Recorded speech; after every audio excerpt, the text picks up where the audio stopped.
Hi అందరికి ఎలా ఉన్నారు? ఎంతో అందంగా కనిపిస్తున్న ఈ ప్లాంట్ వచ్చేసి క్రేప్ మిర్టల్ అంటారు. వీటిని అలా పిలవడానికి గల కారణం ఏంటంటే వాటి యొక్క ఫ్లవర్స్ వచ్చేసి మడతలతోటి క్రేప్ క్లాత్ లాగా ఉంటుంది. అందుకే వాటికి ఆ పేరు వచ్చింది. వీటి సైంటిఫిక్ నేమ్ వచ్చేసి లాగర్స్ట్రోమియా అంటారు. ప్రైడ్ ఆఫ్ ఇండియా అనే ప్లాంట్ కూడా ఇదే ఫ్యామిలీకి చెందింది. తెలుగులో సొగసుల చెట్టు అని కూడా అంటారు. ఇది ఒక ఆర్నమెంటల్ ప్లాంట్. వీటిలో చాలా వెరైటీస్ ఆఫ్ కలర్స్ ఉంటాయి. ఇందాక మనం చూసింది ఒక పింక్, ఇప్పుడు చూస్తుంది పర్పుల్ కలర్ చెట్టు. వీటిని పెంచడం చాలా easy and at the same time లో మెయింటెనెన్స్ ప్లాంట్స్ కూడా. చెట్టు నిండా మంచుతో కప్పేసినట్లు అంబ్రెల్లాలా ఉండే వైట్ కలర్ కూడా మీరు చూడొచ్చు.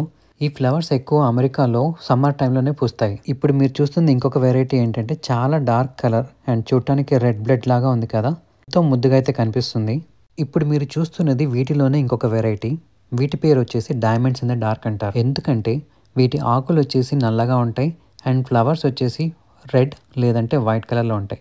ఈ కాంబినేషన్లో చూస్తే రాత్రి చీకట్లో మెరుస్తున్న వజ్రాల్లాగా కనిపిస్తాయి. అందుకే వాటికి డైమండ్స్ ఇన్ ద డార్క్ అనే పేరు పెట్టారు. మరి మీరు ఎప్పుడైనా ఈ ప్లాంట్స్ కనుక పెంచితే నా కామెంట్ సెక్షన్లో కామెంట్ చేయండి అండ్ వీడియో నచ్చితే లైక్ చేయండి అండ్ ఇలాంటి ఇన్ఫర్మేటివ్ వీడియోస్ కోసం నా ఛానల్ సబ్స్క్రైబ్ చేసుకోండి.